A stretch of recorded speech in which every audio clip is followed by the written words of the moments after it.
Personality rights. Ref- mm, this is our next topic. Personality rights refer to the right of an individual to control the commercial use of their identity, including their name, image, likeness, or any other identifying characteristic. The Delhi High Court issued an interim injunction in favor of Sadhguru Jaggi Vasudev and restrained defendants from using his name, voice, or image for commercial purposes. Next, constitutional basis for personality rights. Number 1, it is not explicitly mentioned in Constitution. Number 2, Article 21, that is, it is derived from right to life and personal liberty, specifically the right to dignity and privacy, Putta Swami judgment. Third, common law, recognized under the law of torts, TORTS, passing off, and IPR laws, that is copyright and trademarks. Next, components of personality rights in India. First, right to publicity. The exclusive right to control and profit from commercial value of one's identity. Example, Amitabh Bachchan secured an omnibus order preventing any unauthorized commercial use of his voice. Second, right to privacy. Protection against the unauthorized public disclosure of private facts or images that cause distress. Third, right against passing off. It prevents third parties from misrepresenting a celebrity's endorsement to sell unrelated goods or services. Example, Delhi High Court restrained a firm from using Anil Kapoor's Jhakaas catchphrase for commercial gain. Fourth, digital persona protection. That is legal shield against deepfakes or AI cloned voice that mimic an individual's unique digital signature. Fifth, posthumous personality rights. Example, Emblem Act prohibits commercial use of photos of Prime Minister and Gandhi. Major challenges. First, generative AI and deepfakes. Easy access to AI tools allow anyone to create hyper-realistic, unauthorized clones of famous identities. Second, India lacks a dedicated Personality Rights Act, forcing courts to rely on fragmented IPR and tort laws. Third, conflict with free speech. That is, over broad protection can stifle legitimate satire, parody, or news reporting protected under Article 19. Example, debate over whether political mimicry should be allowed. Fourth, post-mortem duration.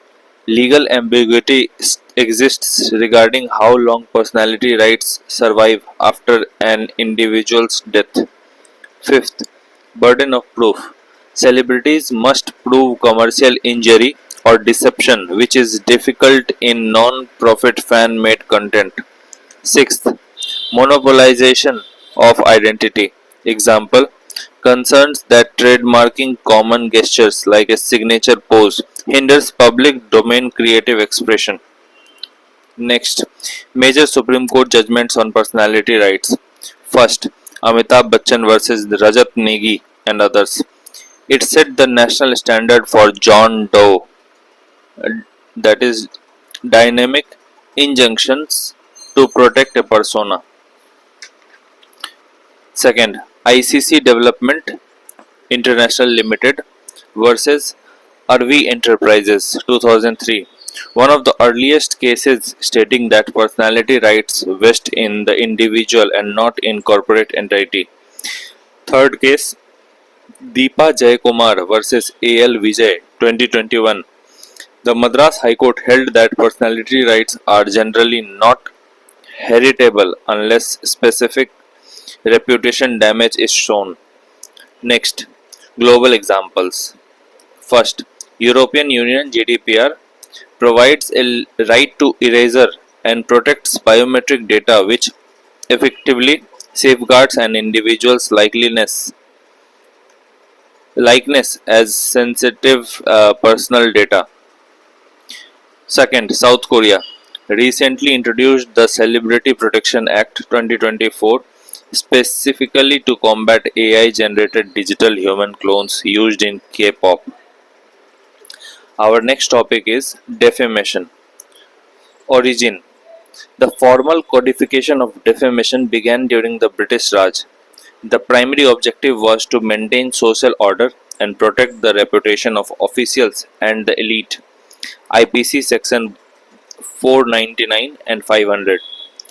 Defamation is any intentional imputation, written, spoken, or visual, concerning a person that is intended to harm or unknown to be likely to harm the reputation of that person. Now, constitutional and legal provisions regarding defamation. First, Article 19, subclause 2 explicitly lists defamation as one of the 8 reasonable restrictions upon freedom of speech and expression. Second, criminal law. Section 356 of BNS 2023 replaces IPC sections 499 and 500. It defines the offence and prescribes punishment up to 2 years or fine or both. Third, new edition 2024-26 community service has been added as punishment option for defamation under the BNS framework. Fourth, civil law based on tort law allowing the aggrieved to sue for monetary compensation. Statutory exceptions under section 356 of BNS. Truth for public good. Stating the truth is a defense only if it serves the public interest. Second, public conduct. Good faith opinion on the official duties of public servants. Third is merits of public performance. Criticism of books, films, or public speeches. Censure by authority. A parent, teacher, or boss passing a good faith warning or censure. Next, major Supreme Court judgments regarding defamation. First, Subramanian Swamy versus Union of India 2016. The Supreme Court upheld the law that the right to reputation is part of the right to life and constitutes a reasonable restriction on free speech. Second, Rahul Gandhi versus Purnesh Modi, the Modi surname case 2023. Third, R. Rajgopal, Auto Sankar case. Court said that public officials cannot sue for defamation for their official duties unless statements are made with reckless regard for the truth. Fourth, Arun Jaitley versus Arvind Kejriwal. The case ended in a settlement. In 2018, Arvind Kejriwal tendered an unconditional apology to Jaitley. Next, MJ Akbar versus Priya Ramani. Court acquitted Ramani right to dignity over reputation in Me Too context. #Me Too context.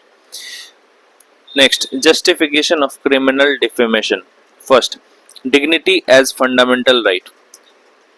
That is, reputation is an inseparable facet of right to life. Article 21. Necessitating protection from malicious attacks. Second, prevention of character assassination. That is, legal checks prevent individuals from using free speech as a license to destroy another person's professional or social standing. Third, maintaining public order. Malicious defamation statement, especially against religious or community leaders, can incite widespread communal unrest and violence. Fourth, deterrence in digital age. Example, to check cyber defamation using deepfakes. Fifth, protection of vulnerable groups. Protecting minorities and women from gendered or casteist slurs. Sixth, inadequacy of civil remedies due to delays. Example, average civil suit in India lasts 12 to 15 years. Seventh, adequate safeguards. Statutory exceptions under Section 356 BNS protects truthful statements made for the public good. Now, coming to the criticism. First, vagueness of imputation. The definition is broad enough to include satire, irony, and alternative expressions, stifling creative freedom. Second is colonial hangover. The law was designed by the British Macaulay to suppress Indian dissent and protect the prestige of the crown. Third, chilling effect on press. The fear of criminal summons lead to self-censorship by journalists, especially when reporting on corporate or political scams. Fourth, weaponization of process. The process itself becomes the punishment, as accused must appear in person in remote court for years.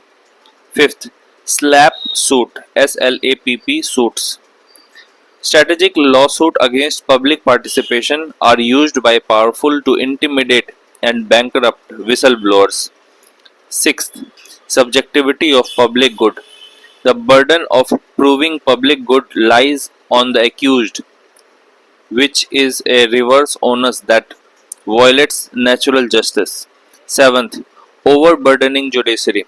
Example, 25,000 plus defamation case pending in lower court. Eighth, disproportionate penalty. Speech should only be countered with speech, not handcuffs. Ninth, most Western countries, UK, USA, have decriminalized defamation. Coming to the way forward. First, criminal prosecution only when speech causes actual and substantial harm given by law commission. Second, decriminalization, that is, shift defamation entirely to civil law, retaining criminal penalties only for cases involving national security or incitement to violence. Third, enacting anti-SLAPP legislation. Create a mechanism for courts to strike out frivolous, intimidatory suits at the first hearing. Fourth, mandatory mediation. Require parties to undergo court-mandated mediation before a defamation trial begins to encourage apologies and settlements. Fifth, media self-regulation. Empower the Press Council of India to handle defamation complaints against journalists through a correction and apology mechanism. Next, phone tapping.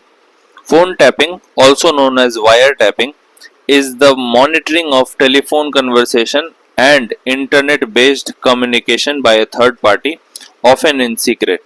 Recently, the case of phone tapping of political leaders in Telangana, NSE phone tapping case, has brought this issue into highlight.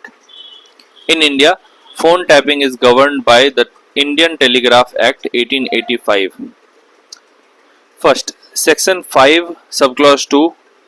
At the center, 10 agencies, IB, CBI, etc., and at state, police have the power to tap the phones. Second, authority.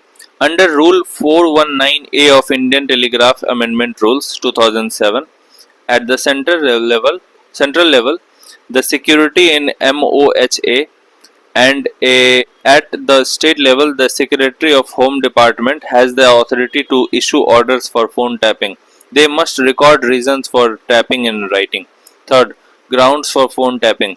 If center or states satisfy that it is necessary in case of public emergency in the interest of public safety, sovereignty and integrity of India, the security of state, friendly relation with foreign state or public order, or for preventing incitement to commission of an offence.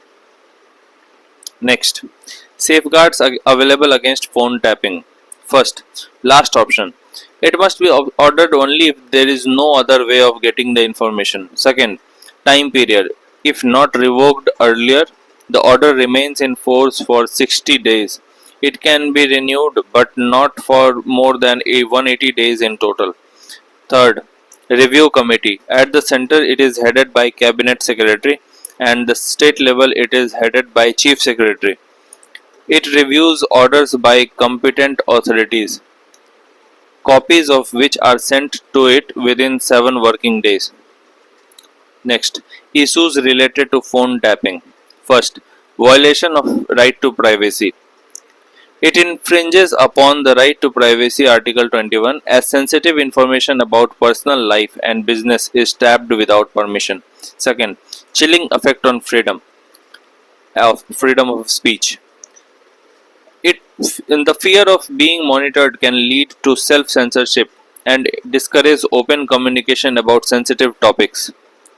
PUCL versus Union of India. Third, abuse of power.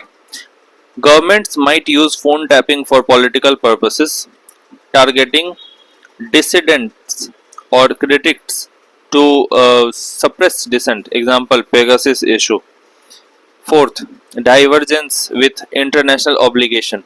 Article 7 Supreme Court judgments regarding phone tapping. PUCL versus Union of India 1996.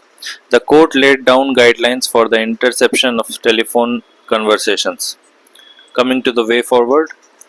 First, enact comprehensive law. That is, outline clear procedures, ground for authorization, and independent oversight mechanisms for phone tapping. Second, judicial review of authorizations. Establish a process for judicial review to ensure phone tapping authorizations meet legal requirements and are not arbitrary. Third is independent oversight body. That is, create an independent body to oversee phone tapping practices, investigate complaints of misuse, and report to the public. Next topic is freedom of press. It is a cornerstone principle that ensures the right to freely communicate and express information through various media channels like print, electronic, social media, etc. As per World Press Freedom Index 2025, India ranks 151 out of 180 countries. Press and Registration of Periodical Act became fully operational, replacing the 1867 colonial law. Next, there are over 1.54 lakh registered publications in India. Key features and changes under new Act include: it defines periodical to include registered newspaper, magazines, and journals, but excludes book and journals published by educational institutions. Next, Office of PRGI replaces the Registrar of Newspapers for India (RNI), serving as the sole authority for title allotment and registration of periodicals, including newspapers and magazines. Registration is now fully online process via the Press Seva portal, eliminating the need to make a declaration before a district magistrate for starting a publication. Next, decriminalization. The Act removes strict penalties like imprisonment that were present in the 1867 Act, focusing on penalties.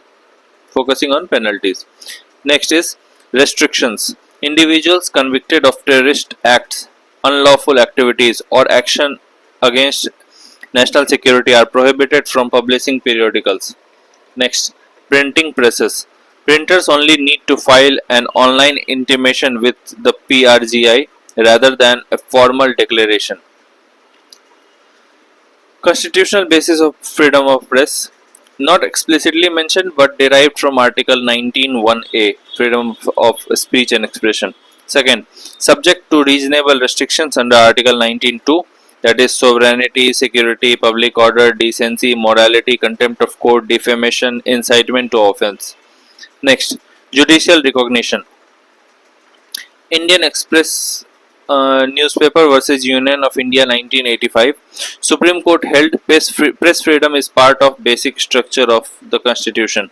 Second, Sakal paper versus Union of India 1962. Government cannot restrict circulation of newspaper to control ideas. Third point, Bennett Coleman versus Union of India 1973. Newsprint policy struck down.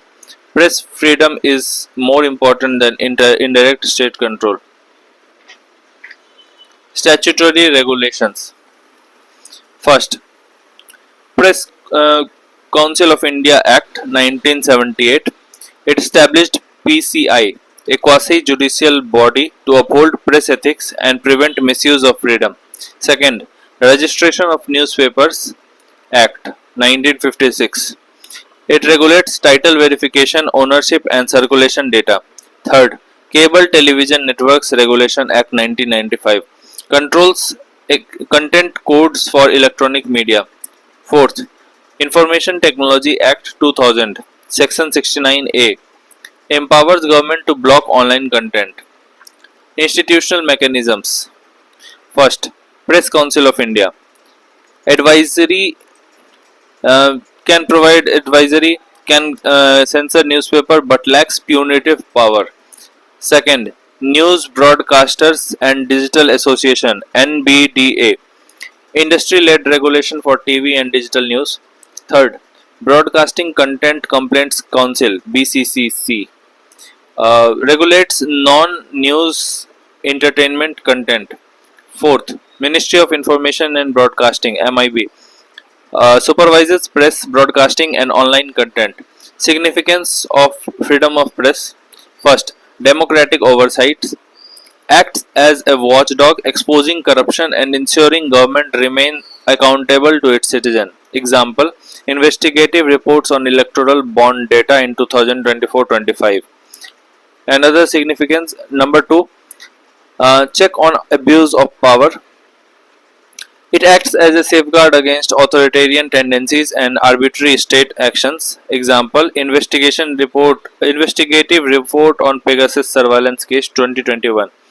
Third, it acts as a bridge between state and society. Example: coverage of COVID-19 migrant worker crisis 2020 prompted state action. Fourth, voice of marginalized. Example: women-led digital news outlets like Khabar Lahariya highlighted rural gender issues ignored by mainstream media. Next, fifth, checks misinformation. Professional journalism counters the spread of fake news and viral AI deepfakes on social media. Example: ALT fact check. Sixth, judicial support. Media coverage often prompts the judiciary to take suo motu cognizance of gross human rights violations. Seventh, economic accountability. Financial journalism monitors corporate governance and protects retail investor from market fraud or manipulation. Example: Harshad Mehta scams expose. Eighth, promotes pluralism and diversity, enables debate on religion, caste, gender, and regional issues, reinforcing unity in diversity. Example: reporting on LGBTQ plus rights post Navtej Johar 2018 case. Ninth, strengthens rule of law, exposes violations of fundamental rights and mobilizes opinion for legal reforms. Example: media role in Nirbhaya case 2012 lead to stricter rape laws.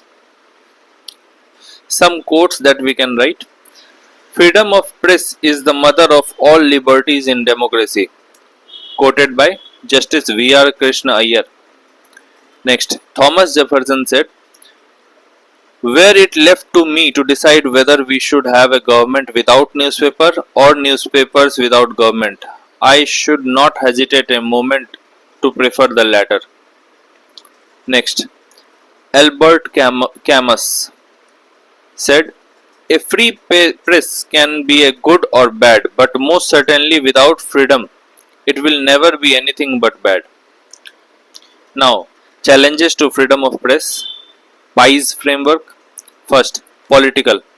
Political pressure and intimidation, that is harassment, arrest or threat against critical journalists. Example: Siddiq Kappan 2020. Second, digital surveillance. New data laws may allow the state to access journalists' sources under the guise of national security. Uh, IFJ 2025 report said this. Next, institutional challenges. First, Legal overreach. Misuse of Sedition UAPA IT Act to curb dissent. Example, Media One ban case.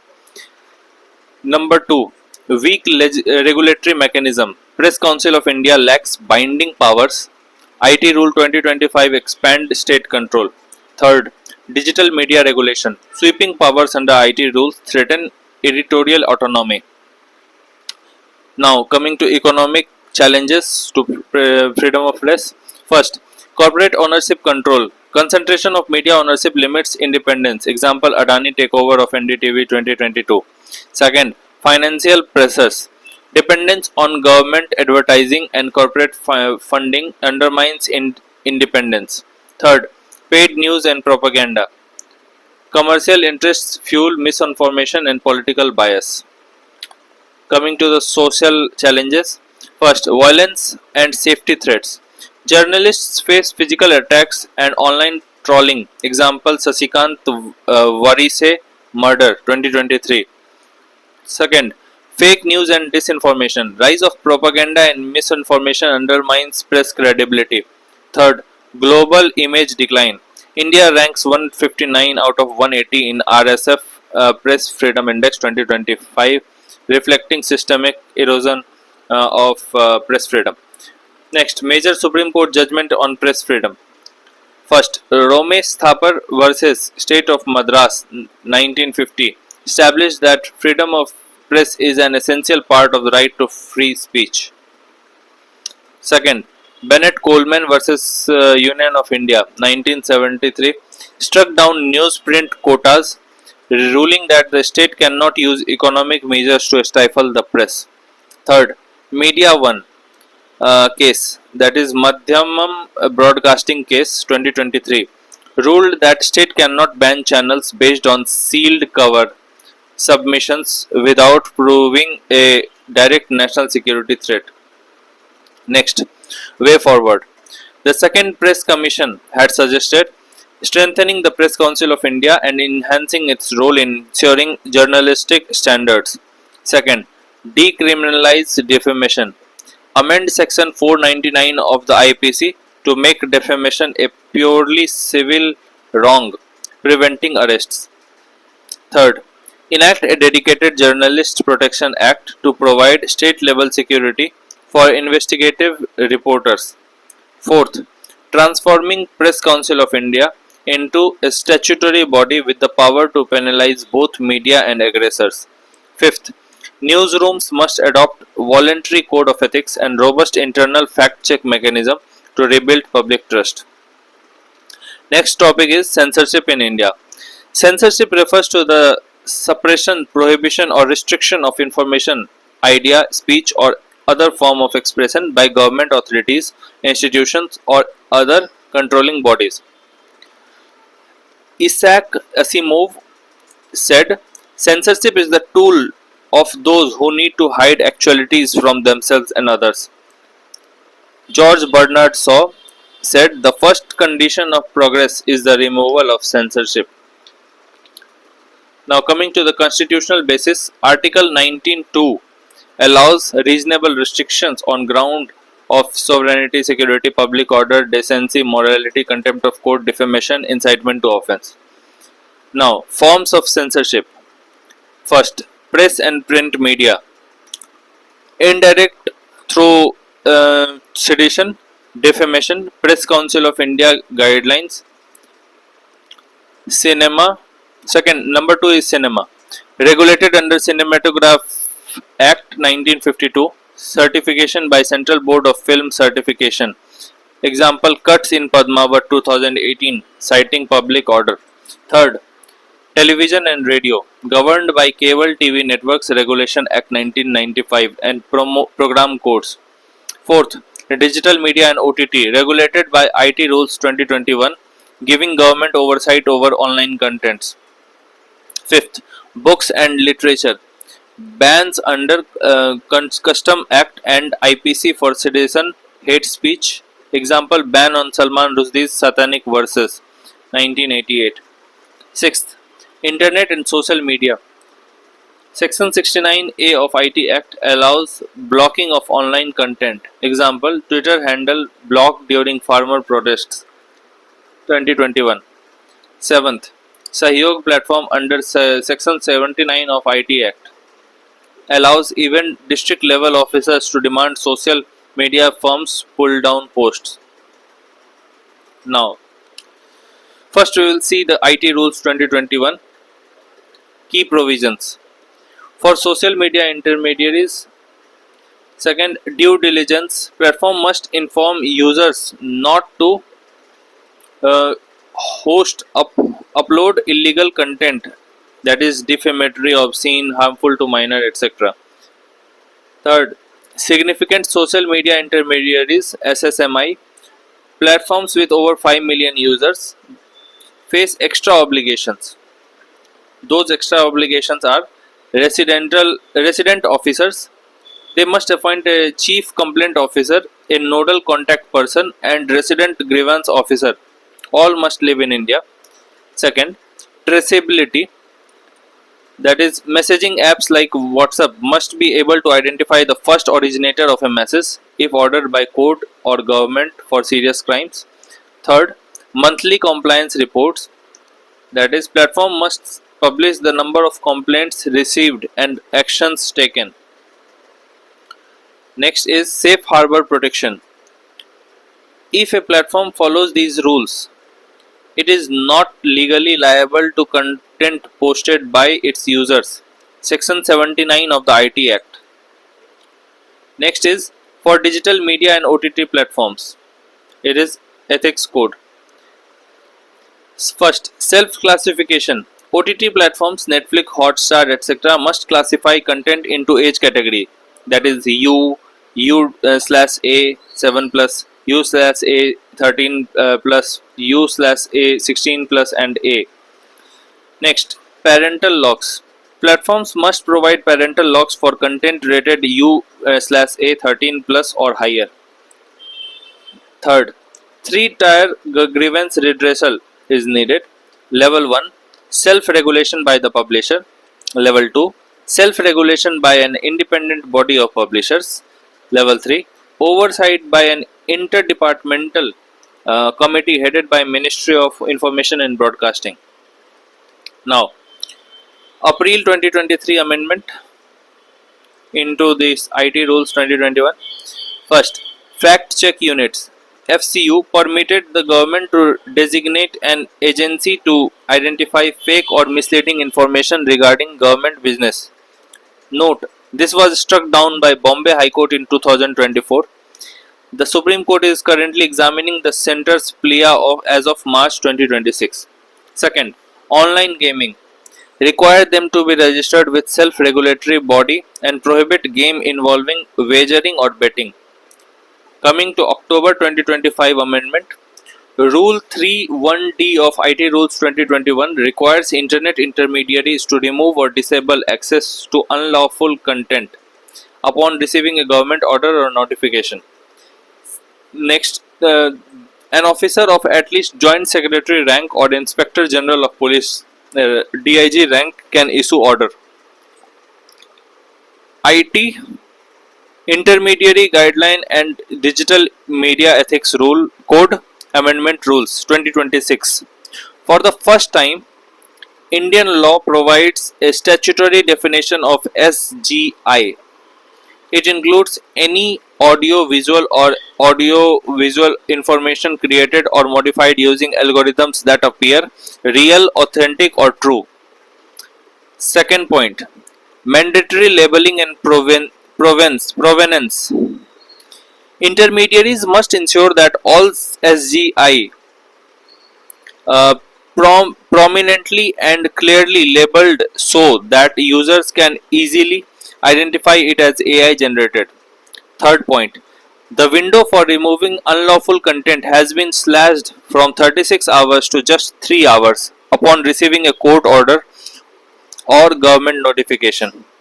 Fourth point, for cases involving non-consensual nudity, deepfake pornography, or impersonation, the removal window is just 2 hours after the complaint is received.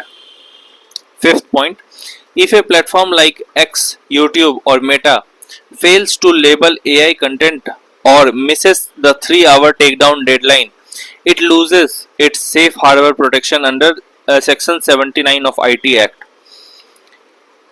Last point. Platforms must now acknowledge a user grievance within 24 hours and provide a final resolution within 7 days, down from previous 15-day limit. So, MeitY has also proposed to include users who are not publishers, who share content related to news and current affairs within a code of ethics. It currently applies to registered news publishers. Need for censorship in India. This is our next subtopic. Need for censorship in India. First, communal harmony. It prevents the spread of hate speech that could incite religious or ethnic violence in diverse society. Second, national security. Example, blocking of 59 Chinese applications including TikTok in 2020. Third, public order. It restricts the viral spread of rumors that could lead to mob lynching or mass panic. Example, internet shutdowns. Fourth, sovereignty and integrity. Example, authorities regularly seize publications or block websites displaying incorrect Indian borders. Fifth, protecting minors. Regulates access to obscene material or pornographic content to safeguard child psychology. Example, blocking of over 800 pornographic websites. Sixth, defamation and contempt. Restricts expression that undermines judicial authority or causes unlawful harm to the individual's reputation. Example, removal of NCRT content criticizing judiciary. Seventh, countering deepfakes. Example, the 2026 IT rules requiring mandatory labeling of synthetically generated audiovisual content. Eighth, moral standards. Ensures that broadcast content adheres to community standards of decency and morality. Example, CBFC cuts in films containing extreme violence or excessive profanity. Ninth, protection of intellectual property from theft using AI. Now, criticism of censorship in India. First, chilling effect. Over-regulation leads to self-censorship among creators who fear legal harassment or arrest. Second, vague terminology. Use of broad terms like anti-national allows for arbitrary interpretation of state agencies. Third, lack of transparency. Many content blocking orders are not made public, preventing judicial or public review. Fourth, executive overreach. The 2026 IT rules shift the interdepartmental committee's role from grievance handling to an instrument of censorship. Fifth, targeting dissent. Censorship is often perceived as a tool to silence political opponents and activists. Sixth, selective enforcement. Critics argue that hate speech from pro-establishment group is often overlooked while critical voices are suppressed. Example, action against Kunal Kamra. Seventh, undermining act. Artistic freedom is often sacrificed to placate extremist group or religious sentiments. Example, Padmavat movie controversy or Samay Raina controversy. Major Supreme Court judgments on censorship. First, Shreya Singhal vs Union of India 2015 struck down Section 66A of IT Act, ruling that speech cannot be restricted merely for being offensive. Second, the Supreme Court in Ranjit D. Udeshi vs State of Maharashtra 1965 defined obscenity as a reasonable restriction to free speech, Article 19. Now, coming to the way forward. First, judicial oversight. Mandate that all blocking orders undergo a summary judicial review within 24 hours of implementation. Second, independent regulator. Replace ministerial committees with multi-stakeholder body, that is judiciary, civil society and industry for digital regulation. Third, narrow definition. Clearly define national security and public order to prevent administrative misuse. Fourth, transparency reports. Require the government to publish biannual report on all content takedowns requests and their legal basis. Fifth, safeguarding freelancers. Provide legal aid and exemptions for independent creators from burdensome broadcast level compliance. Sixth, ethical self-regulation. Encourage media house to adopt robust voluntary fact-checking standards to reduce the need for a state intervention. Next, coming to the global best practices, the Santa Clara Principles, the global standards for transparency and accountability in content moderation by digital platforms. Second, Manila Principles on Intermediary Liability, framework to protect intermediaries from being forced to censor content without a court order. Third, EU Digital Service Act (DSA) focuses on systemic risk and transparency while providing users with clear avenues to challenge content removal. Now, coming to the way forward.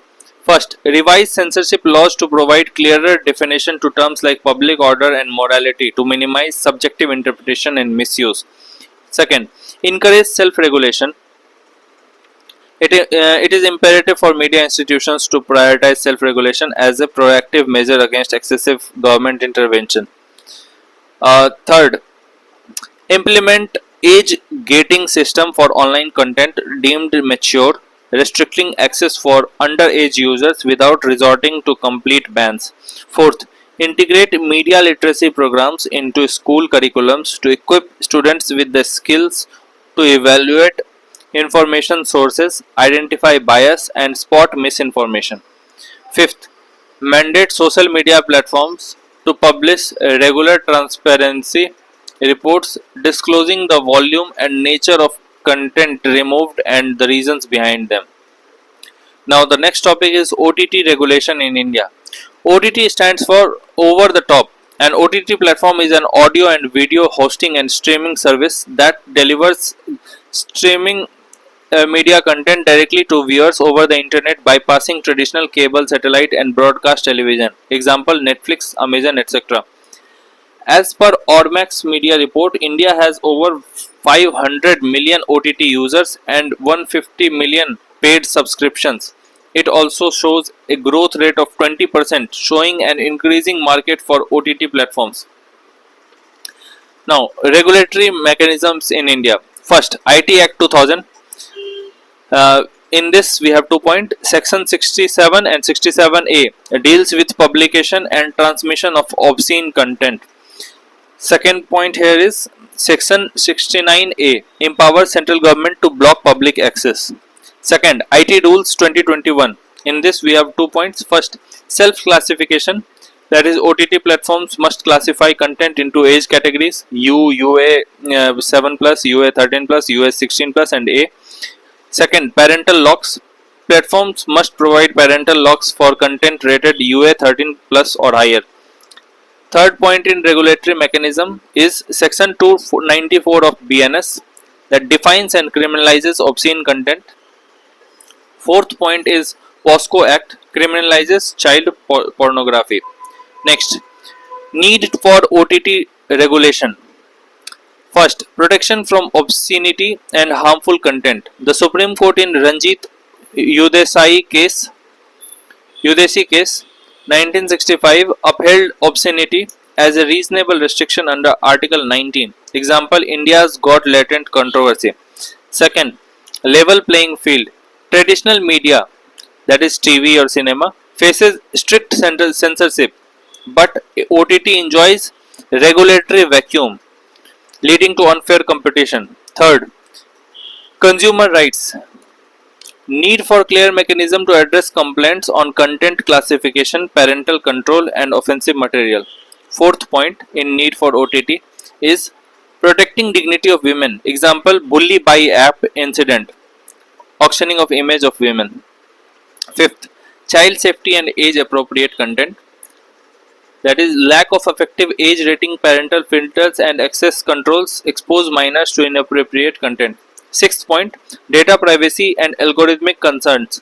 OTT platform collect vast user data, raising issues of profiling, consent, and surveillance capitalism. Seventh, cultural sensitivity.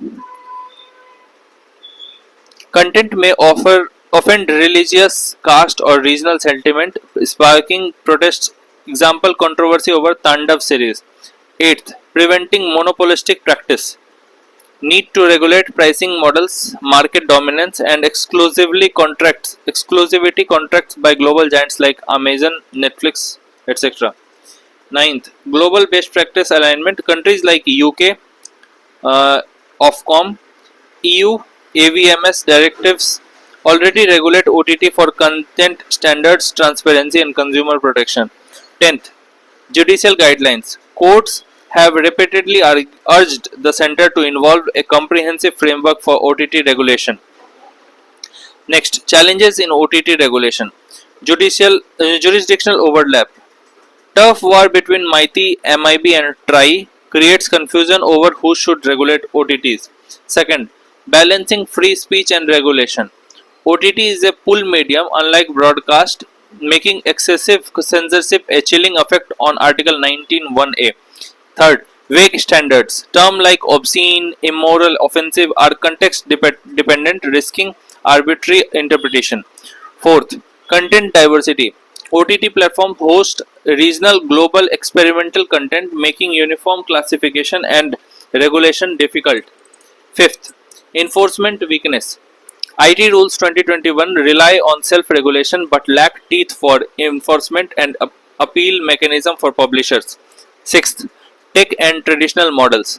Borrowing censorship model from TV films ignores the on-demand and internet-based nature of OTT. Seventh, global platform versus Indian laws. Multinational OTTs, that is Netflix, Amazon Prime, operate across borders, complicating compliance with Indian regulatory frameworks. Eighth, data and privacy concerns. OTT platforms collect massive user data. Regulation must balance data protection with innovation. Ninth, political and social pressure. Content controversies. Example, Tandav series 2021 show how religious cultural sensitivities often lead to calls for ban. 10th, technological limitations. Automated filters and content scanners may lead to over-blocking or under-filtering, harming both creativity and user safety. Next, coming to way forward. First, tripartite expertise. Create a specialized body drawing from IT, broadcasting, and telecom sectors to draft bespoke OTT regulations, reflecting both infrastructure and content aspects. Second, co-regulation model. Retain self-regulation by platforms while adding independent oversight to ensure flexibility, accountability, and stakeholder participation. Third, clear definitions. Avoid vague terms like grossly offensive, as struck down in Section 66A IT Act. Clearly define harmful, obscene, and offensive content to prevent arbitrary censorship. Fourth, judicial oversight. Ensure that blocking or takedown orders require judicial review, preventing misuse of executive powers for censorship. Fifth, evolving standards. Recognize that morality and obscenity are context driven, include review clauses for periodic assessment of content norms. Sixth, inclusivity in regulation. Incorporate voices for marginalized and vulnerable groups to prevent silencing of critical depictions of caste, gender, or social evils. Seventh, stakeholder consultations. Involve platforms, creators, civil society, academia, and government in shaping balanced rules that respect free speech and societal sensitivities. Eighth, soft touch framework. Focus on age based classification, content labeling, parental control, rather than heavy handed censorship. Cooperatives. The International Cooperative Alliance ICA defines a cooperative as an autonomous association of persons united voluntarily to meet their common economic, social, and cultural needs and aspirations through a jointly owned and democratically controlled enterprise. India hosts 8.55 lakh out of 30 lakh cooperative societies in the world. With 30 crore members and 91% of villages in India have some form of cooperative working in them. Recent news: multi-state and state cooperative now eligible to be recognized as startups under revised framework. Now, constitutional and legal frameworks for cooperatives. First, 97th Amendment Act 2011 introduced Part 9B into the Indian Constitution, establishing a constitutional framework for cooperative society. Article 19(1)(c), right to form cooperatives within the fundamental rights. Article 43(b) directs the state to promote the voluntary formation of and democratic functioning of cooperatives. Multi-State Cooperative Society Act 2002. It governs the formation, registration, operation, and winding up of multi-state cooperative society operating in more than one state. Entry 32 of state list. It regulates the cooperative societies with objects or confined to one state, allowing state governments to legislate on local cooperative societies. Next, Ministry of Cooperatives 2021, established to promote and support cooperative societies across the country, aimed at strengthening the cooperative movement and ensuring better governance. Next, Supreme Court Judgment 2021 struck down some provisions of the 97th Amendment Act 2011, holding that Part 9B would not apply to local cooperative societies as the amendment was not ratified by half of the states. It remains applicable to multi-state cooperative societies and those within union territories. Next, significance of cooperatives. First, massive reach and participation. Example, India hosts over 8.5 lakh cooperatives, accounting for 27% of the world's cooperative. Another example is 20% of India's population is involved in cooperatives compared to global average of 12%. Third, Maharashtra alone accounts for 25% of India's cooperative.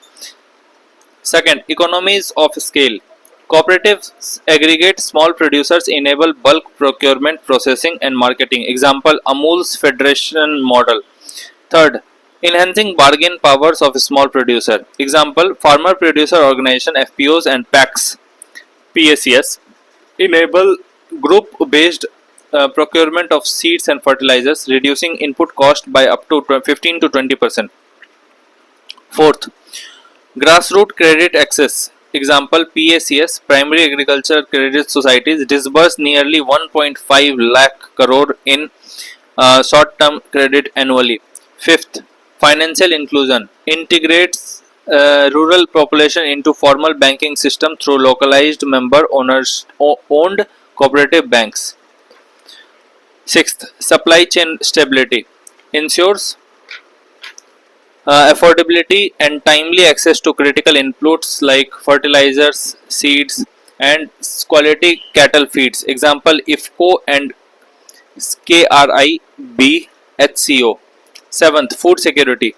Operates the world's largest decentralized grain storage program to reduce post-harvesting loss and stabilize prices.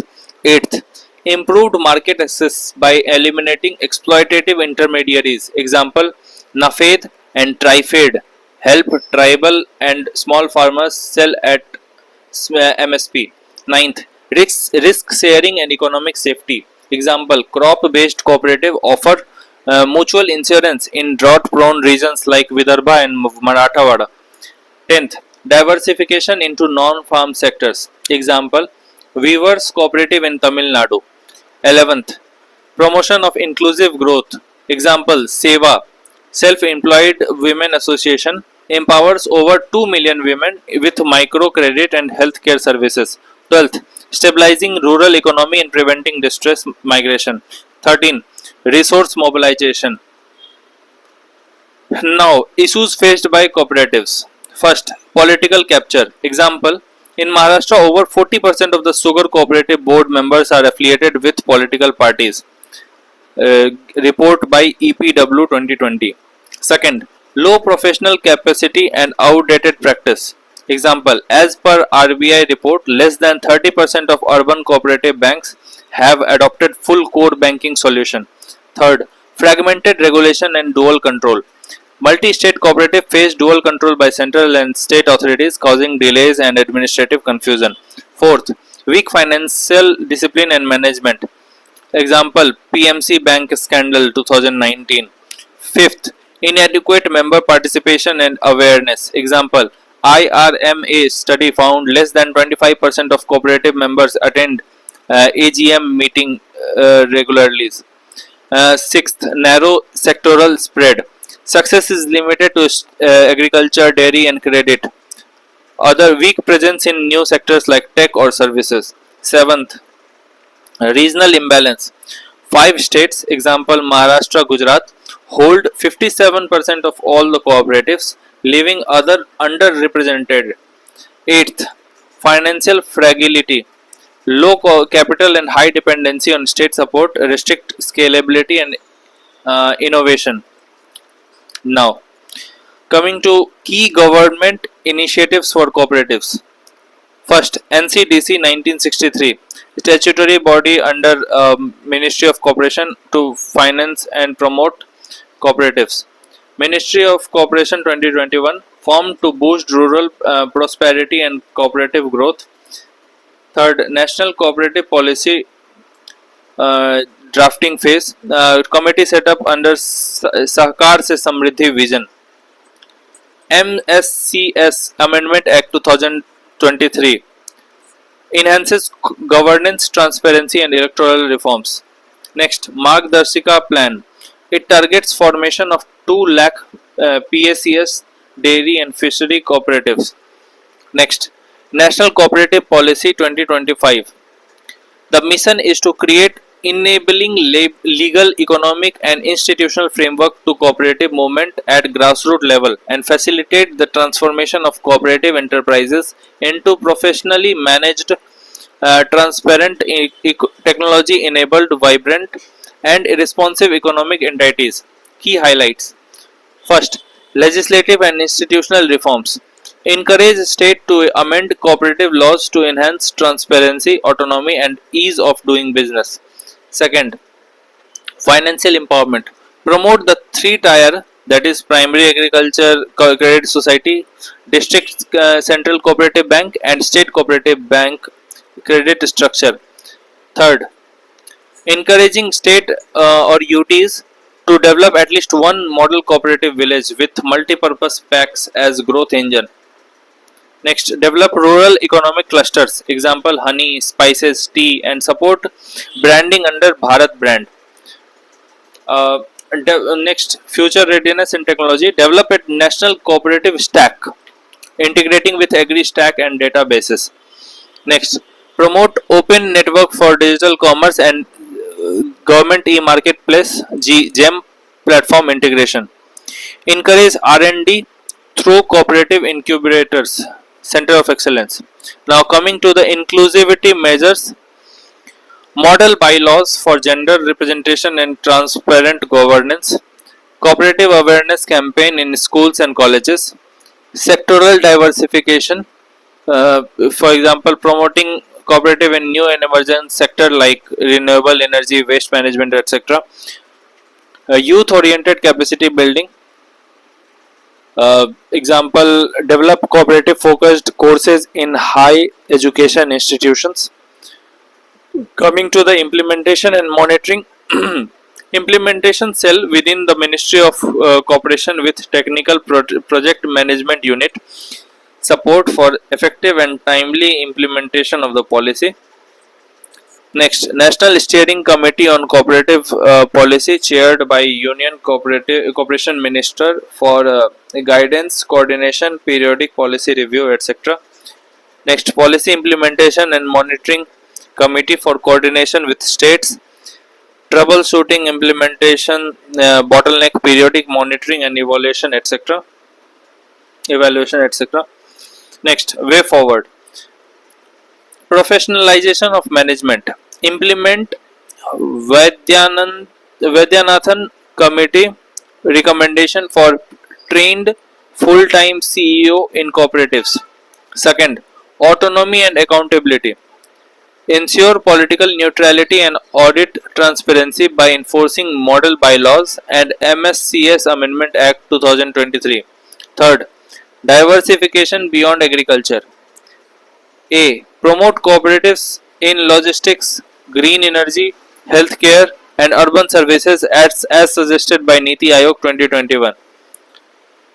Second is encourage multi-sector PACS through Margdarshika Plan. Next is Integrated fourth point is integrated policy framework. In this we have 2 points. Finalize the national cooperative policy with stakeholder input and harmonize laws to resolve dual control of multi-state cooperatives as noted by the HLC on cooperative 2013. Fifth, access to capital and credit. Encourage cooperative banks to meet Basel norms and expand refinancing from NCDC, NABARD and SIDBI. Sixth, grassroots awareness and inclusion. Expand cooperative education through Sahakar Bharati type campaign. Ensure inclusion of women, SC/ST youth in leadership roles. To truly realize the vision of Sahakar se Samriddhi, India must transform cooperatives into modern, autonomous, tech-driven institutions rooted in democratic governance. Now, X factor pointers on cooperative. The UN has declared 2025 as Union International Year of Cooperatives with the theme Cooperatives Build a Better World. India hosts 27% of the world's cooperative with 20% of its population engaged compared to the global average of 12%. Five states led by Maharashtra 25% account for 57% of India's total cooperatives, highlighting regional concentration. Now coming to the anti-conversion law. Anti-conversion laws are legislations that restrict or prohibit individuals from converting from one religion to another. In India, more than 10 states have anti-conversion laws. Article 25 guarantees freedom of conscience and right to profess, practice, and propagate religion, but this right is not absolute, subject to public order, morality, health, and other fundamental rights. Now, evolution of anti-conversion law. First, pre-independence. Several princely states, example Raigad, Kota, Patna, Bikaner, enacted anti-conversion laws in 1930s and 40s. Second, post-independence state laws. Since Parliament never passed a national law, states legislated under Entry 1 Public Order and Entry 2 Criminal Law of State List. Key provision in state laws. First, mandatory prior permission or intimation to district magistrate for religious conversion. Second, ban on conversion through force, fraud, inducement or allurement. Third, prescribed penalties 1 to 10 years imprisonment, fine up to 50,000 or more. Special protection. Fourth is special protection for women, minors and SC/ST individuals. Fifth, burden of proof is often placed on person converting or the religious leader. Coming to the judicial pronouncements. First, Rev. Stanislaus versus State of Madhya Pradesh, 1977. Supreme Court upheld state laws, ruling that the right to propagate religion does not include the right to convert another. Second, Hadia case, that is Safin Jahan versus Ashokan KM 2018. Supreme Court upheld adult women's right to choose religion and marriage partner. Significance. First, it reflects the balance between individual liberty and state interest in public order. Second, prevents forced, fraudulent or induced conversions. Example, the 1977 Stanislaus judgment noted that propagate does not include right to convert other forcibly. Third, safeguards vulnerable groups. Fourth, regulates conversion by marriage. Fifth, protecting public order, that is coercive conversion can trigger social unrest, communal tension and localized violence between different religious groups. Sixth, cultural preservation, protects the indigenous culture and religious identity of Adivasi tribal population from being erased by external missionary activities. Seventh, curbing love jihad, prevents marriages conducted solely for the purpose of religious conversion through deception or misrepresentation. Eighth, national security, concerns that mass conversions funded by foreign NGOs could be used to destabilize border regimes or influence politics. Ninth, countering allurements, prevents material inducements like free education or health care from being used as bait for switching religions. Coming to the criticism of anti-conversion laws. First, Infringement of privacy. Example, mandatory notification to a district magistrate violates the right to privacy established in the Puttaswamy judgment. Second, vague terms. Words like allurement and inducement are loosely defined, enabling misuse. Third, violation of fundamental rights. It curtails Article 25 religious freedom and Article 21 personal liberty and privacy. Fourth, targeted enforcement disproportionately affects minorities and interfaith couples.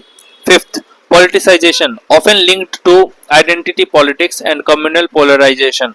Sixth, incentivizing vigilantism. Laws embolden fringe groups to disrupt interfaith weddings or prayer meetings under the guise of stopping crime. Seventh, burden of proof. Reversing the burden into the accused is inconsistent with the fundamental legal principle of innocence until proven guilty. Now, coming to the way forward. First, uniform principles. Clear national guidelines to prevent misuse while safeguarding genuine freedom of choice. Second, judicial safeguards. Ensure laws do not curtail rights under Article 21 and 25. Third, focus on consent.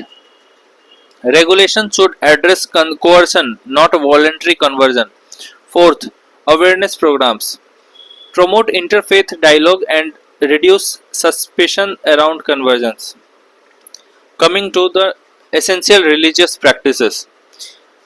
Recently, Supreme Court constituted a 9-judge bench to review the 2018 Sabrimala verdict, focusing on the scope of religious freedom, Article 25, versus denominational right, Article 26.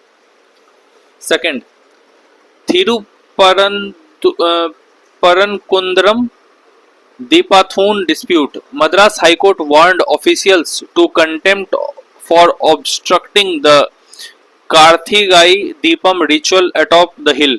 It ruled that the state cannot use law and order concerns as a pretext to block long-standing religious rituals. Third, Thenkalai sect rights. Reaffirming a century-old legal position, the court ruled that only the Thenkalai sect has the exclusive right to recite specific hymns, mantrams at Kanchipuram Varadaraj Perumal temple. It held that an individual's right to worship, Article 25, does not override the established denominational and ritual office right of a sect protected under Article 26. Now, major judgments of judiciary. First, Srirud Mutt case 1954 established the essential religious practice test, protecting essentials or core ritual while allowing state regulation for secular temple administration. Second, Durga Committee case 1961 ruled that superstitious beliefs or unessential accretions are not protected under Article 26. Third, Sastri Yagna Purusadji 1966 defined the scope of Hinduism to include diverse sects, preventing them from using denominational status to exclude others from temples. Fourth, Sesamal case 1972 held that while the performance of rituals is religious, the appointment of priest is a secular function and that the state can regulate. Fifth, Anand Marg case 2004 clarified that a practice is essential only if its absence fundamentally alters the religion itself. Sixth, Acharya Jagdishwaranand Avadhut case 2004 introduced the essentiality test. A practice is essential only if its absence fundamentally alters the religion. Next, Haji Ali Dargah case struck down the ban on women entering the sanctum. Eighth, Sayara Bano case and Sabrimala case. Major doctrines. First, doctrine of essentiality. Only those practices that are integral or fundamental to a religion receive protection under Article 25. Constitutional morality. The idea that Constitution's core values justice, liberty, equality must prevail over traditional or religious norms if they conflict. Third, Doctrine of principal distance. The state does not strictly separate from religion but intervenes only when religious practices infringe upon the fundamental rights or social welfare. The doctrine of pith and substance, used to determine if a law truly regulates a secular aspect of religion or is an unconstitutional strike at religious core. Fifth, definitional filter. The court first assessed if a claim is religious in nature before applying other tests. Next, justification of judicial oversight. First, protection of fundamental rights. Courts intervene when religious customs violate Article 14, ensuring tradition do not override rights. Second, public health and peace. Example, in Church of God 2000, the court justified restricting loudspeakers, ruling that no religion grants the right to disturb the peace of others. Third, purging social evils. Oversight helps eliminate harmful traditions from religious spaces. Example, Sabrimala. Fourth, upholding constitutional morality. Pratap Bhanu Mehta argues that courts act as theologian to modernize religious identity. Fifth, defining secular versus religious. It distinguishes between spiritual rights and administrative functions like managing temple funds. Sixth, standardizing legal definitions. Example, the Bombay High Court defined religion as anything that binds a man to his own conscience. Seventh, gender justice in personal law. Judicial intervention has been the primary driver for reform in discriminatory divorce or inheritance laws. Example, Sayara Bano case. Eighth, curbing superstitious crimes like ritual sacrifice by labeling them unessential accreditations rather than protected faith. Example, Durga Committee case. Ninth, refinement of faith. Judicial entry into the sanctum helps refine religion by tethering them to modern democratic values. Coming to the criticism of judicial oversight. First, judicial overreach. Secular judges often lack the theological expertise to interpret sacred scriptures and define essential rituals correctly. Second, arbitrary standards. The ERP Essential Religious Practice Test is criticized for being inconsistent, relying on just judges' personal philosophy rather than objective theology. Third, threat to autonomy.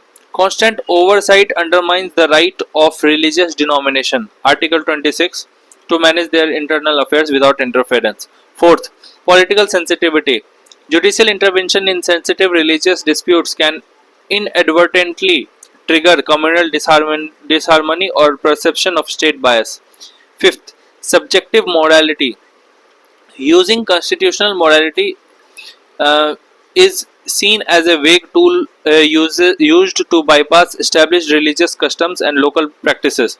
Sixth, risk of politicization. Religious rulings are frequently weaponized by political actors to deepen social and communal divisions. Seventh, burden of proof. The ERP doctrine forces believers to prove their faith in court rather than the state justifying its restrictions. Way forward. Adopting constitutional morality, moving from essentiality rest to a focus on individual dignity and equality. Second, a principled non-intervention, establishing a high threshold for state interference in non-discriminatory private religious matters. Third, engaging religious experts, using amicus curiae from diverse religious backgrounds to provide nuanced theological context. Fourth, encouraging alternative dispute resolution for sectarian conflicts instead of endless court litigation. Fifth, empowering community reform, encouraging religion to reform from within rather than through top-down judicial mandates. Sixth, transparency in state management, ensuring state-run temples boards are inclusive and represent the actual worshipping community. Coming to right of minorities, the Indian Constitution does not define the term minority. However, Article 29, Article 30, and Article 350A and 350B relates to minorities. Special provision for linguistic minorities. Article 350B provides for a special officer for linguistic minorities to investigate complaints of neglect and safeguard their linguistic rights. At present, Muslims, Christians, Sikhs, Buddhists, Parsis, and Jains are notified as minority communities at national level. On a global level, Part 3 and 4 of the first article of UN Charter and Article 55 and 65 recognizes fundamental rights and freedoms for minority groups without any discrimination based on race, religion, language, etc. Significance of minority rights. First, protects diversity. Second, prevents majoritarianism. Third, educational empowerment. Example, St. Stephen College, Jamia Millia Islamia. Minority-run institutions under Article 30 promote literacy, higher education and cultural continuity.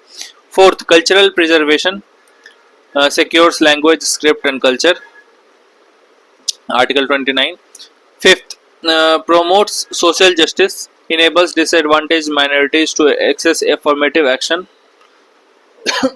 Sixth, strengthens democracy, encourages political participation of minorities, ensuring their voice in representative institutions. Seventh, supports national integration, builds trust and belongingness, reducing alienation and fostering unity in diversity. Eighth, uphold constitutional morality, reinforces justice, equality, fraternity, and basic structure doctrine as emphasized in S.R. Bommai 1994. Issues with minority rights. First, absence of universally agreed upon definition of minority. Presently, linguistic minorities are identified at the state level, decided by respective state governments, while religious minorities are determined by central government. Second, discrimination and social exclusion. In a survey by Lokniti CSDS, 60% of Muslims reported facing discrimination in housing. Third, political underrepresentation. In the 2024 Lok Sabha elections, only 24 out of 543 members, that is 4.5%, were Muslims, compared to their 14% share of population. Educational inequality. According to Ministry of Minority Affairs, only 4.8% of government funds for education are allocated for minority institutions. Next, economic disparities. Minorities often experience higher rate of poverty, unemployment and economic instability. The Sachar Committee report. As per 2011 census, the poverty rate among Muslims was 31% compared to the national average of 22%. Language barriers. Linguistic minorities face challenge in accessing education and government services in their language. Coming to the Supreme Court judgments. First, Aligarh Muslim University case 2024. The Supreme Court overruled the 1967 S. Aziz Basa judgment, which claimed a university established by a statute cannot be a minority institution. Now, what did the AMU case 2024 said? 5 things. First, criteria for minority status. Genesis and purpose. The origin and objective of establishing the institution. Founders and contribution. The identification of individuals or entities who established and funded the institution. Fourth, administrative control. The extent of control exercised by minority community over the institution's administration. Fifth, pre-constitution institutions. The court held that institutions established before constitution's commencement are also entitled to Article 30 protections. Second, Kerala Education Bill 1958. Right to administer does not include the right to mismanage. It allowed the state to impose reasonable restrictions, example teacher qualification, hygiene, to maintain standards without destroying the minority character of institution. Third, TMA Pai Foundation versus State of Karnataka 2002. An 11-judge bench held that unit for determining religious or linguistic minority status is the state, not the whole of India. Fourth, St. Stephen College allowed minority institutions to reserve up to 50% of seats for own community Fifth, P.A. Inamdar versus State of Maharashtra 2005. The Supreme Court ruled that state cannot impose its reservation policy for SC, ST, OBC on unaided private minority or non-minority colleges. Coming to the way forward, first, Ranganath Misra Commission recommended increased budgetary allocation for minority welfare programs, improved access to education and employment opportunity, better representation to minorities in government administration and law enforcement, proactive enforcement of existing constitutional safeguard for minorities. Next way forward is stringent enforcement of anti-discrimination law. Third is targeted affirmative action. Example, Prime Minister's 15-point program for minorities. Our next topic is right to property. The right to property under the Indian Constitution was derived from Section 299 of Government of India Act 1935 and Article 17 of UDHR 1948. Key constitutional amendments. First Amendment 1951 inserted Article 31A and 31B and 9 Schedule to protect land reform laws from judicial review on the grounds of violating fundamental rights. Second, Fourth Amendment 1955 stated that adequacy of compensation provided by the state for acquiring property could not be challenged in court. Third, 25th Amendment 1971 replaced the word compensation with amount, further limiting the judiciary's power to scrutinize the values paid for seized property. Fourth, 44th Amendment 1978.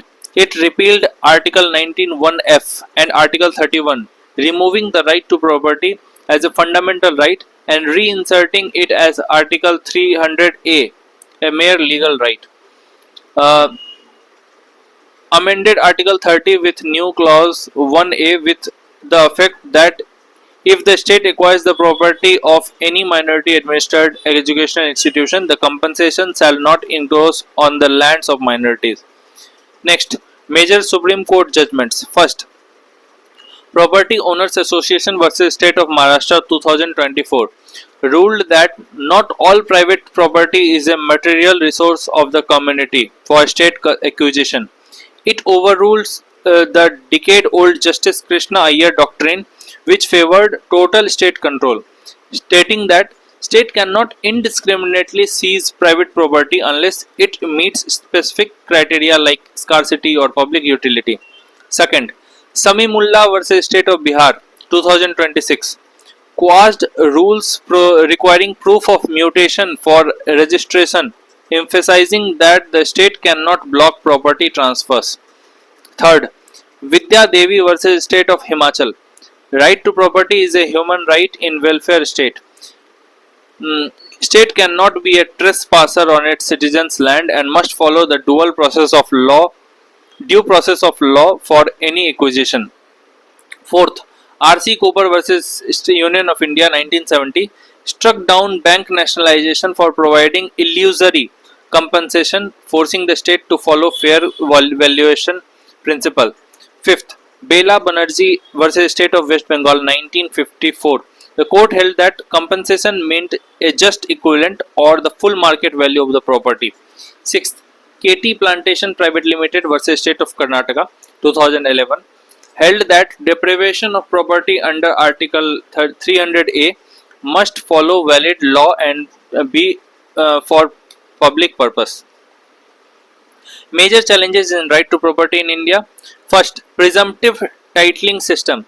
Registration proves a transaction occurred, but the government does not guarantee actual ownership of the land.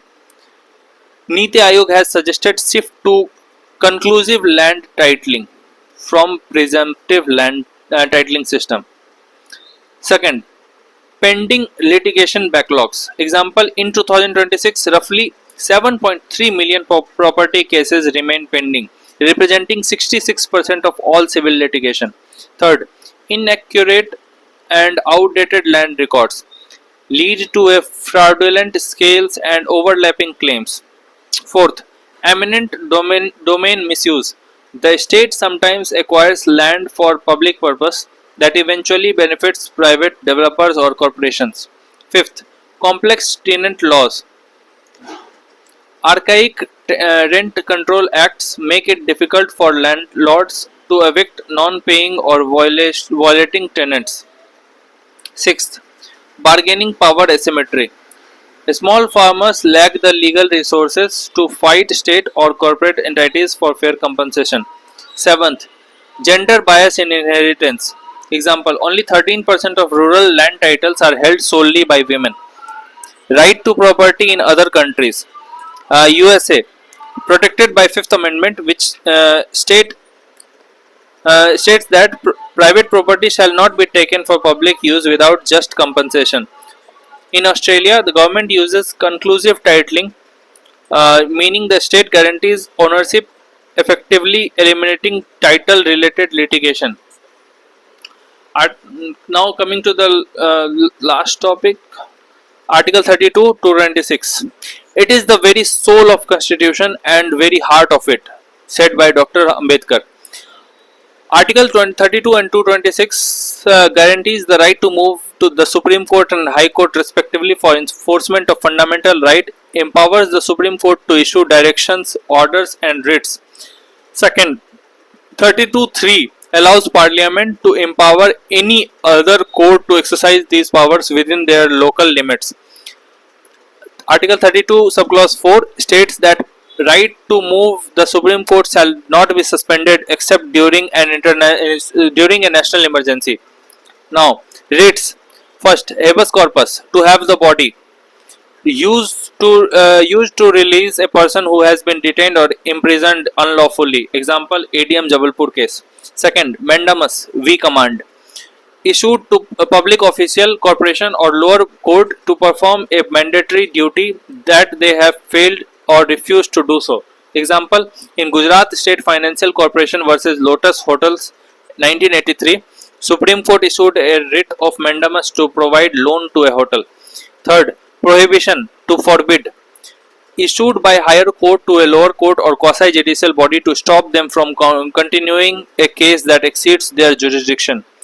Fourth, certiorari, to be certified, issued to quash or overturn an order already passed by lower court or authority because it lacked jurisdiction or contained legal error.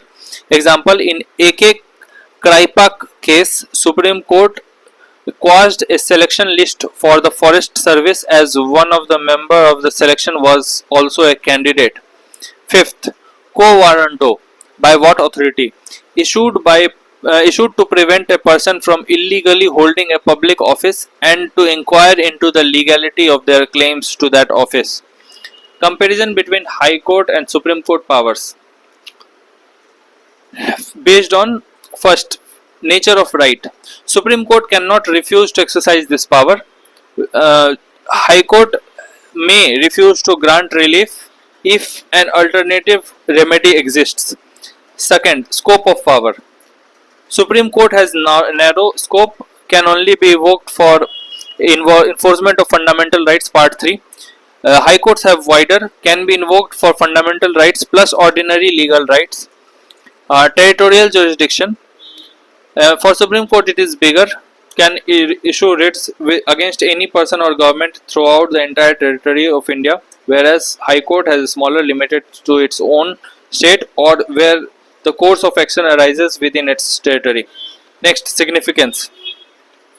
Article 32 is a fundamental right. Ambedkar calls it heart and soul because rights are meaningless without a direct enforcement mechanism. Second, public enforcement litigation allows any citizen to approach courts for the protection of marginalized groups' rights. Example, MC Mehta case on environment. Third, democratic stability. By providing a legal vent for grievances, they prevent citizens from resorting to extra constitutional means for justice. Fourth, they provide a direct shield against the abuse of power, ensuring that fundamental rights are not just promised on paper but actionable guarantees. Fifth, they act as constitutional checks and balance, forcing the executive and legislature to operate strictly within the boundaries of law. Sixth, They foster a culture of accountability and justice by allowing the marginalized to challenge systemic inequalities through public interest litigation. Coming to the major challenges, first, exponential misuse. Example, Justice Nagaratna flagged the gross misuse of Article 32 for seeking simple court adjournments. Second, massive case pendencies. Example, over 6 million cases pending in high courts with writs forming an significant chunk. Third, executive non-compliance. Example, a 2026 report noted a 15% rise in contempt cases against state officials for ignoring mandamus orders. Fourth, geographical barriers. While Article 32 is pan-India, traveling to Delhi is uh, prohibitively expensive for citizens from remote southern or eastern regions. Fifth, cost of litigation. High legal fees for senior advocates in writs matter make these remedies inaccessible for the poor. Sixth, vigilante intimidation. Example, attacks on RTI PIL activities who filed writs against illegal mining. Seventh, overreach concerns. Example, the law minister in 2025 suggested that writs jurisdiction should not interfere in complex economic policy decision. Now coming to the major judgment. First, in L. Chandra Kumar versus Union of India 1997, power of judicial review under Article 32 and 226 is part of the basic structure of doctrine. Second, Kishore Samriti versus State of UP 2013, the Supreme Court established strict guidelines to prevent the abuse of the process of court through frivolous Article 32 petitions. Third, S.S. Ahluwalia versus Union of India, Supreme Court can award compensation under Article 32 for the violation of fundamental rights by the state. Now, coming to the last topic, validity of narco test. The Supreme Court recently clarified the legal boundaries of narco test in Amlesh Kumar versus State of Bihar 2025. The Supreme Court set aside a Patna High Court order that had permitted an involuntary narco test. It ruled that forcing an accused to undergo narco analysis is a direct violation of their fundamental rights under 20 and 21. Key observation. First, right to mental privacy. Supreme Court expanded Article 21 to include cognitive freedom and mental privacy. It held that drugs like sodium pentothal interfere with person's mental autonomy. Any statement made in a drug-induced state is considered compelled testimony, which violates Article 20, subclause 3, the right against self-incrimination. Third, consent must not only be voluntary but also informed and recorded before a judicial magistrate. Fourth,